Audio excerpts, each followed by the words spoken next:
തിരുവനന്തപുരം കോർപ്പറേഷനിൽ സത്യപ്രതിജ്ഞ വിവാദത്തിൽ കയ്യാങ്കളി. മേയറുടെ ഓഫീസിന് മുന്നിൽ രാജി ആവശ്യപ്പെട്ടുകൊണ്ട് CPM കൗൺസിലർമാർ ധർണ നടത്തുകയായിരുന്നു. ഇവിടേക്ക് കടന്നുവരവെ മേയർ VV രാജേഷിനെ തടയാൻ ശ്രമം ഉണ്ടായി. ഇതിനെ BJP കൗൺസിലർമാർ പ്രതിഷേധിച്ചു. ഇതോടെ ഉന്തും തള്ളുമുണ്ടായി. മേയറെ ഓഫീസിൽ കയറാൻ അനുവദിക്കാത്ത നിലയിലാണ് പ്രതിഷേധം. ഒരു വനിതാ കൗൺസിലർക്ക് തലയ്ക്ക് പരിക്ക് പറ്റിയിട്ടുണ്ട്. കാട്ടായിക്കോണം കൗൺസിലർ സിന്ധു ശശിക്ക് പരിക്കേറ്റു എന്നാണ് ലഭ്യമായ വിവരം. സംഘർഷം നിയന്ത്രിക്കാൻ പോലീസിനും ഇടപെടേണ്ടി വന്നു. മേയറെ തടഞ്ഞത് BJP കൗൺസിലർമാർ പ്രതിരോധിച്ചതോടെ സംഘർഷത്തിന് ശക്തി കൂടുകയായിരുന്നു. സംഘർഷത്തിൽ കാട്ടായിക്കോണം കൗൺസിലർ സിന്ധുവിന്റെ തലയ്ക്ക് പരിക്ക് പറ്റുകയും ചെയ്തു. ഇവരെ ആശുപത്രിയിലേക്ക് മാറ്റി. മേയറുടെ രാജി ആവശ്യപ്പെട്ടും CPM കൗൺസിലർമാർ മുദ്രാവാക്യം വിളിക്കുന്നുണ്ട്. വിവിധ ഭാഗങ്ങളിൽ നിന്ന് CPM പ്രവർത്തകരും സ്ഥലത്തെത്തിയിട്ടുണ്ട്. പ്രതിഷേധങ്ങൾക്ക് ഒടുവിൽ മേയർ ക്യാബിനിൽ കയറി. ഗുണ്ടായിസം ഒന്നും നടക്കില്ല, പിറകിലെ ഗേറ്റിലൂടെ കടക്കാൻ വേറെ ആളെ നോക്കിയാൽ മതിയെന്ന് മേയർ VV രാജേഷ് പ്രതികരിച്ചു. തന്നെ കാണാൻ സാധാരണക്കാരെയും തടഞ്ഞു. ഇത് അനുവദിക്കാൻ സാധിക്കില്ല. തന്റെ കാലിനും പരിക്ക് പറ്റിയിട്ടുണ്ട്.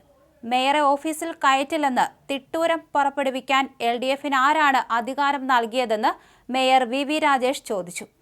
ഇത്തരം അക്രമങ്ങൾ അംഗീകരിക്കില്ലെന്നും BJP കൗൺസിലർമാർക്കും സംഘർഷത്തിൽ പരിക്ക് പറ്റിയിട്ടുണ്ടെന്നും മേയർ പറഞ്ഞു. തിരുവനന്തപുരം കോർപ്പറേഷനിലെ BJP കൗൺസിലർമാർ ഇഷ്ടദേവീ ദേവന്മാരുടെയും ബലിദാനികളുടെയും പേരിൽ സത്യപ്രതിജ്ഞ ചെയ്തത് കോടതി അസാധുവാക്കി മണിക്കൂറുകൾക്കകം ദൈവനാമത്തിൽ സത്യപ്രതിജ്ഞ ചെയ്ത് ഇവർ വീണ്ടും യോഗ്യത നേടിയിരുന്നു. 20 പേരാണ് വീണ്ടും സത്യപ്രതിജ്ഞ ചെയ്യണമെന്ന് കോടതി നിർദ്ദേശിച്ചത്. എന്നാൽ പ്രതിപക്ഷ കൗൺസിലർമാരുടെ അസാന്നിധ്യത്തിലായിരുന്നു സത്യപ്രതിജ്ഞ നടന്നതെന്നും രഹസ്യമായാണ് സത്യപ്രതിജ്ഞ നടത്തിയതെന്നും ആരോപിച്ച് LDFും UDFും രംഗത്തെത്തുകയായിരുന്നു. നടപടിക്രമങ്ങൾ പാലിച്ചില്ലെന്നും ആരോപണമുയർന്നിരുന്നു. കാപ്പ കേസിൽ അറസ്റ്റിലായ BJP കൗൺസിലർ R സുഗതനെ പുറത്താക്കണമെന്നാവശ്യപ്പെട്ട് LDF സമരം നടത്തിയിരുന്നു.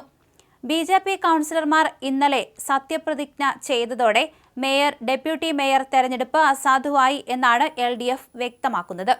മേയറും ഡെപ്യൂട്ടി മേയറും രാജിവെച്ച് വീണ്ടും തെരഞ്ഞെടുപ്പ് നടത്തണമെന്നും ഇവർ ആവശ്യപ്പെടുന്നു. പ്രതിഷേധം നടക്കുന്നതിനിടെ മേയറും ഡെപ്യൂട്ടി മേയറും ഓഫീസിലേക്കെത്തി. LDF കൗൺസിലർമാർ ഇവരെ തടയാൻ ശ്രമിച്ചതോടെ നേർക്കുനേർ കയ്യാങ്കളിയായി. പോലീസ് പിന്തിരിപ്പിക്കാൻ ശ്രമിച്ചിട്ടും ഇരുകൂട്ടരും തയ്യാറായില്ല. ഇതിനിടെ ബലം പ്രയോഗിച്ച് മേയറും ഡെപ്യൂട്ടി മേയറും ഓഫീസിനുള്ളിലേക്ക് കയറി. ഇതിനിടെ CPM വനിതാ കൗൺസിലർക്ക് തലയ്ക്ക് പരിക്ക് പറ്റി ഇവരെ ആശുപത്രിയിലേക്ക് മാറ്റി.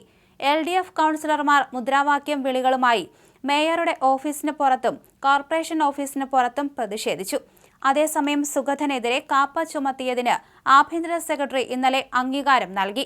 ഹൈക്കോടതി ഉത്തരവിന്റെ അടിസ്ഥാനത്തിൽ വീണ്ടും സത്യപ്രതിജ്ഞയ്ക്ക് അവസരം നൽകണമെന്നാവശ്യപ്പെട്ട് സുഗതൻ ഹൈക്കോടതിയെ സമീപിക്കും.